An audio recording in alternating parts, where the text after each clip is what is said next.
go over this question and say, well, this makes more sense because we have 1, 2, 3, 4, 5, 6, 7. You gave me $1, I gave you back $7, which means now you go through each answer choice. You learn that buy at 30, sell at 50. Then you said, oh, not only do I know that clindamycin, I learned that clindamycin is used for anaerobic infections like aspiration pneumo lung abscesses.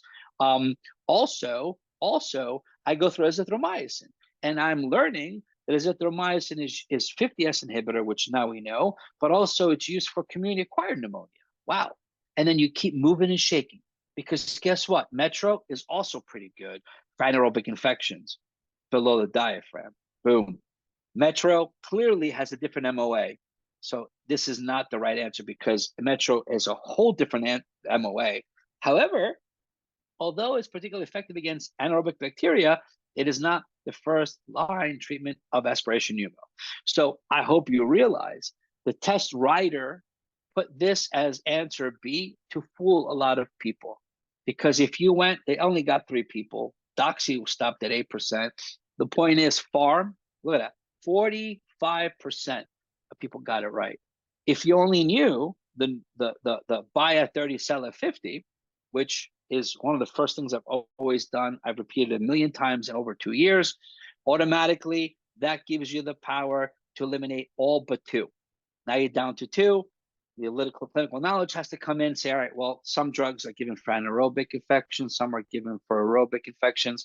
Clearly, they told you aspiration pneumo. You need to know aspiration pneumo, anaerobic infections, foul-smelling odor, malodorous odor. There's questions. If anything affects the swallowing of a patient or chronic alcohol use or immobility, that can cause aspirating, which typically is an anaerobic infection. We typically give clindamycin as the answer. So you do it like this, ladies and gentlemen, one by one. You might do 85 questions, but it's 5 answer choices per question. It's 450 minimum answers you're going to review. So when a person does, let's say 40 questions and they go, yeah, I kept going, I learned the answers, kept moving. I mean, I might spend 2-3 hours on those 40 questions because I'm going to get a lot of return for my time. You know, I might eventually, if you follow parallel students, somebody who does 40 questions and just doesn't spend time reviewing a lot, and then you take me and my team, like you guys are on my team, I might do 80 questions, but I'm already at over 500 concepts.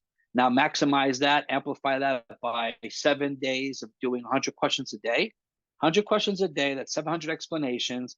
Times 5, you see how exponentially you increase your exposure compared to the average student that just says, I'm going to keep doing more questions. Now, this is for learning purposes, right? You need to be able to know your Pharm.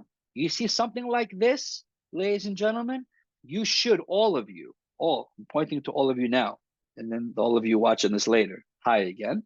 You should know rifampin, isoniazid, pyrazinamide, ethambutol, also streptomycin is the 5th one. Epididoxin is not even a ripe regimen. You all should know the MOAs and adverse effects because this is how you get easy points. Yes? Yes. So I want you guys to attack this list. I did this on review number 1. Obviously, there's a lot of questions here. Hit them all, man, and let me know. Do these questions, and I want feedback. Go to the online community and say, hey, I want to go over question number 83, 82, 79, whatever.